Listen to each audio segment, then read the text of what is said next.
Microsoft Outlook 2007 Organizing Email Part 2. Now, you didn't think I was going to leave you hanging in that last video when we started talking about categorization. You betcha. We're going to take a look at that here, as well as take a look at how we can create folders to place our email and organize them even more. And guess what? If you wanted to find certain email and search for it and place it into a convenient folder, could you do it? Absolutely, because remember, this is Outlook 2007. Everything from color codes that we use for our categorization to setting up folders, including these really interesting things called search folders.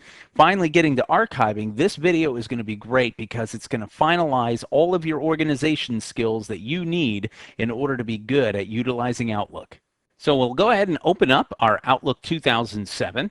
And if you remember in our previous video, we had set up the view, a customized view, so that way it would show under Crisp View all of my email based and basically assembled and organized based on categories. Problem is, we don't have any categories yet. Well, assigning messages to categories are really going to help you locate information better and also kind of keep track of what's going on. Now, with Outlook 2007, they've introduced the color categories. In fact, if you take a look up here, if I select any email that I have right here, I have two options to set the category. One, I can click right here on the Categorize button, or I can go up into Actions and Categorize. Now, under the Actions and Categorize, you get a little bit more options. Number one, you have the red category, the blue, green, orange, purple, yellow, and then you can click on all categories. Set Quick Click allows you to do this. Let me click off of here. Notice under categories here, if I click whichever one I use the most, let's say I categorize all the email by Bob Jones as a certain color, and I get a lot of email from Bob, as you can see. Well, I'll make that my quick click. So under categories, I can just simply, in fact, you can even see it, I can click it and it will turn on whatever that quick click category is. Say that 3 times fast. So let's go back up here to Actions, Categorize, and let's take a look at all categories. Now, you can assign the color categories to any of the selected items, and you can then, of course, use multiple categories. Now, the nice thing is, if you notice, you have by default blue, green, orange, purple, red, and yellow. So you get 6 of the categories. You can actually create new ones with different colors if you want, and you can obviously rename them. I don't know about you, but there's not too many blue emails that I deal with on a daily basis, but I deal with Bob Jones, and I also deal with TPS reports, just because I do. So what I can do is I can go ahead and select the blue and rename the blue category. Once I do that, it says, okay, what do you want to rename it? Well, blue B for Bob Jones, we'll say this is Bob Jones email. Okay, so that is now Bob Jones email. The green category, we'll go ahead and rename that for the TPS reports. So TPS reports. So we can do that. And you can change the color of it too if you want, and even add a shortcut key if you want. So that way when you have the email select, you can, hit a keystroke combination and boom, there it is, it's set up. So you can change the colors, whatever category you want. So this is one way of doing all categories. Now if I click OK, I can also come up and now with the actions, categorize, you'll notice that it's Bob Jones, you've got red category, and then you got TPS reports. So I have several selections that I can use. So whatever I want to do, I can do it. So in this case, let's take a look at this email. It says, give the updated information to Madison. Well, this is from Bob Jones. So what I'll do is I'll go ahead and go up to Actions, Categorize, and I'm going to set it as a Bob Jones email. Now when I do that, notice because I'm viewing and I'm organizing and accumulating my emails based on categories, I have one email under the Bob Jones email category. Now here you'll notice that Bob has sent me something about TPS reports. Watch this. I can right click on it, use categorize, and then add it to TPS reports. So now I have categories that are set for none, and then I have some that are set for Bob Jones and TPS reports. Now you want to see how interesting it gets? I'm going to select all the rest of the Bob Jones email by simply selecting the first one, coming down here and clicking Shift, and that selects all of the emails from the top where I selected and where I click Shift. I right click, categorize, Bob Jones email. Watch this. Now all of the Bob Jones email is now categorized under the Bob Jones category. And this is how I'm viewing my email based upon categories. So this is kind of cool that we're able to do this. And then of course, these are emails to myself. Now remember I said we could use a quick click category. Now right now, if I click on it, it's going to automatically put it into the red category. Now the red category was the very first color that you get in your category. So right now, red is what is set up for the quick click. Now if I want to change that option, you'll notice it even tells me right click for all options. Well, I'll right click and I'll say set quick click. Now it's going to say, well, when you single click on the categories column, what do you want to set it to? Well, I'm going to go ahead and set it for Bob Jones since I have so many Bob Jones email. I'll click OK, and now if I come up here and I just click once, boom, into Bob Jones. So that's how you can set up quick click category. So that way, you know, if you have a lot of email, whichever is your most popular, you'll find. And the nice thing is, if that changes, let's say all of a sudden TPS reports become the big thing, not a problem. I can then go ahead and just change it to where now when I quick click, it's going to go down to TPS reports. So categorization using colors are really easy ways for you to visualize and see how your email is coming in and then, you know, set it up for that. So it's, you know, kind of neat. All right, so now that we've shown you the color categorization, what if I now want to not only have all my email in my inbox, but once I'm done with my email, I'm going to probably want to set up some folders over here that will then allow me to then put all the inbox, you know, you don't want to have a ton of email in your inbox. You can now categorize it and then eventually bring it down into one of the folders that you're going to set up here. So in order to add another folder, we can simply come up here to File, New, and then go to Folder. Now we're going to see search folder here in just a second. That's a little different than a standard folder. When I click on folder, it brings up the create new folder dialog box. And at this point it says, well, what do you want to name your new folder? Well, I already have, if you notice, an inbox, and we have my Gmail account that goes to a separate folder that I've set up here. But in this case, I'm going to go ahead and say I want to set up the TPS reports folder. Now, once I've done this, I can then identify what do I want this folder to contain, any mail and post items. Now I can also do calendar items, contact items, and note items, and so you have a choice of what this folder can contain. It's not just for email. You know, this is not just for email anymore. You can set this up for other things, journal items, notes, tasks, and things like that. We'll go ahead and stick with the mail and post items.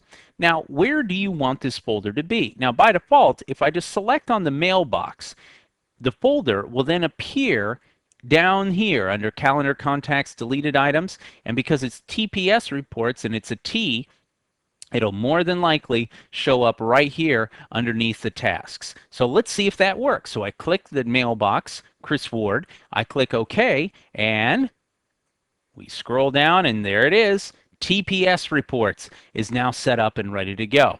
And so we now have that under our mail folders. Notice it isn't under inbox, it isn't under Gmail. We've set up this new folder called TPS reports. Now if I click on TPS reports, there's no items to view. So you might say, well, how do I get my email that for the TPS reports over here? That's simple. If I come back here to the inbox where I have that mail right now, I can come in and say, well, here's my categories, my TPS reports. I have one item. I can go ahead and expand that one out, select it. Now I can do a couple of different things here. I can scroll down here and then click and drag the email over to TPS reports. I can right click on it and move to folder. So if I do this, it's going to say, well, hey, where do you want to move this particular mail item? In this case, the last folder I created was TPS reports. It says, yep, okay, TPS reports. Or let's say I haven't even named one yet. I can create a new folder just by clicking here. It will again give me that dialog box, and I can decide where I want to put that folder and what do I want to name it. So TPS reports it is. We click OK, and now you'll notice that my category disappeared in my inbox because, hey, I don't have any more email that fits the TPS report category, and that's how I'm viewing it in my inbox. But meanwhile, back at the ranch, TPS reports now has a new email in it, and if I come over here, sure enough, here's my Bob Jones. You can see that it is categorized with the TPS reports. You'll notice it was then marked as red because I sat on it in my auto preview, or excuse me, in my report pane for more than 5 to 10 seconds, and then boom, it's set up there. We saw how we set that up in a previous video. Kind of cool to see how you can do that on how you handle mail as it comes in. So now we have our, here's what we need in order to fix the TPS cover sheet, Bob Jones. So again, the email that we have, we can then take this and save it into the appropriate folders. Now, remember we mentioned this whole thing about search folders, and we said those are a little different. A search folder is really a virtual folder that's going to show all the messages in your mailbox that match a specific set of search criteria. And that doesn't matter where they live. For example, if we have search criteria on TPS reports, and then it would be in the search folder for TPS reports. But in this case, if you notice, under search folders, if you click the plus and we expand out, there are several pre-built search folders: categorized mail, large mail, and unread mail. Large mail is great because what this allows you to do with your search folder is it allows you to see any message that is larger than 100 kilobytes. Now, why is that important? Well, let's say that your local hard drive is getting a little low there, and you want to be able to get rid of them. Or your Exchange server administrator says, hey, look, people, if you have a lot of email that's taking up space out on the Exchange server, we're going to have to ask you to remove anything that's larger than, whatever it is. Well, now you can find all those large mails, and then you can transfer them to a local folder on your hard drive. And so that way you're not affecting the Exchange server. So the large mail is good for that. And then, hey, sometimes you just want to see the unread mail, any of the unread mail. So let's see what happens. If I click on the unread mail, you'll remember that I only have certain email that has not been read. Number one is I had 5 of them that were there in my Gmail. If I scroll up here, you'll notice I had email in my Gmail account that had been unread. I had 5 of them, but now since I auto previewed or in my reading pane over here, you can see that it automatically said, well, now it is read. And so if I look down and I scroll down here and I'm looking at my unread mail, it's just showing me these are the ones that were in my Gmail folder, and this is the one that's in my inbox. Remember what I said. No matter what folder the messages are actually stored in, they're going to show up in this search folder. For example, see, we have categorized mail. And remember, if I click on the categorized mail, sure enough, here's the Bob Jones email. Here's my red category, and here's my TPS reports. But wait a minute, I removed Bob Jones from my inbox, and I put it into my TPS reports file. It doesn't matter here because the search folder is going to go out and say, I want all categorized mail, and then I will then break it down into different categories. So if you want, right now I've got my categorized, my large mail, and my unread mail. If I want to create a new search folder, I merely come up here to File, New, and instead of regular folder, I do a search folder. You'll also notice I can do Control-Shift-P and it will do the same thing. Now this is neat. It'll say, what do you want this to be with this search for the search folder? Well, you can do for reading mail, any that's been unread, any important mail that's been flagged as important. You can have unread or flag for follow-up. There's a lot of choices that you can do here. You can do the organizing mail. Some of these, of course, we're already using, the categorized mail, the large mail. And then we could even say we want mail with attachments. Or, hey, you want to get granular? Create a custom search folder. When you do that, you need to specify what are the criteria for choosing it. We'll go ahead and click Choose, and we'll basically say that the name of this custom search folder is going to be TPS Reports Search.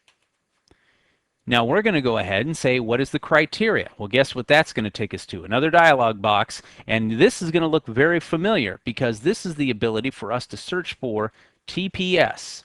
Anytime you see TPS in the subject field, or you can choose subject field and message field body. I think that's a good idea. Or from a certain person, or sent to a certain person. Where and this is neat, where I'm the only person on the to line, or I'm the person where there's other people, or there's a carbon copy or courtesy copy as they call it. So you can do a lot of changes. When the time was, you can have none, or maybe it was sent Monday through Friday. So you can set up some other things, messages, more choices, the categories.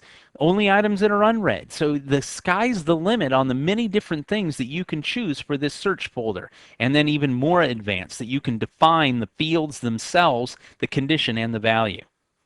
A little bit advanced for what we need to do here in our Outlook 2007 series, but just understand the power is there. And if you want to, just check out Microsoft's online help, and they'll give you some information on how you can use this advanced. So we'll go ahead and click OK. TPS report search. We click OK, and it says mail from these folders. Well, I want my entire mailbox. That's anything, any folders that are in there are going to be included in that. If I wanted to change that, I would just click Browse, and then of course I can select certain folders if I want. Make sure you also search subfolders, because even if you had certain folders like the inbox or the TPS reports, and I had some down here, it wouldn't search those unless I specifically state it. I click OK. I click OK, and now I have a new search folder. I click OK, and sure enough, here is my TPS report search, and look what it found. TPS reports, because it was in right here, Bob Jones TPS reports. It's actually in the subject line. It's neat. And this is great because now we have more power than ever to help us organize our emails. One last thing that we're going to show you, it deals with archiving your messages. You know, after a while, you're going to get a lot of email in your folders, and sometimes you might want to store them somewhere else. In fact, you might want to take all your messages and perhaps put them somewhere to help manage the clutter and the size of your primary data file. Now, what happens is that Outlook will automatically archive the messages of your folder at regular intervals to somewhere that's determined by your operating system. Now, this is usually going to be an archived data file that you access from the navigation page.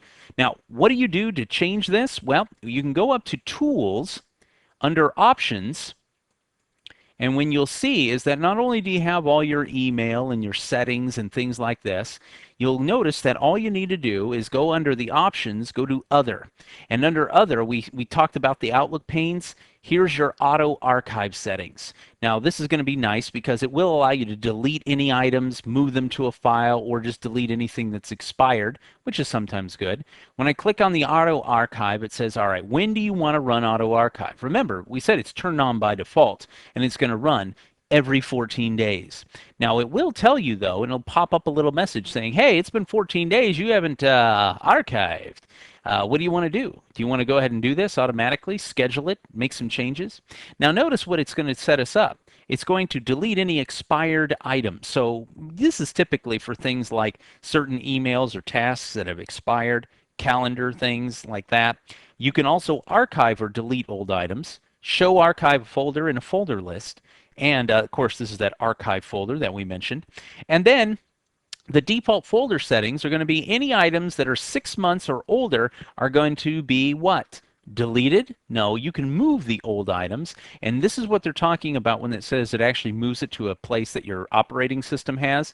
It's going to be under the local settings. So if we click Browse, we'll find that right here, let me do the drop down arrow here so you can see where this is placed, is the archive file is going to be placed right here under your local disk, document and settings, C Word, local settings, application data, Microsoft Outlook. This is where it's set by default. Now, of course, you can change this at any point in time and place it on your desktop or into a My Documents or maybe even out on your network. The choice is yours. But notice it's going to be saved as a PST file, the personal folder file, and it's going to be archive. That's what it's going to be named. Now you can change that if you want, but just realize that any time that you're trying to renew things or redo things, that typically this is what Outlook is going to look for, is that archive file. So let's go ahead and cancel out of that.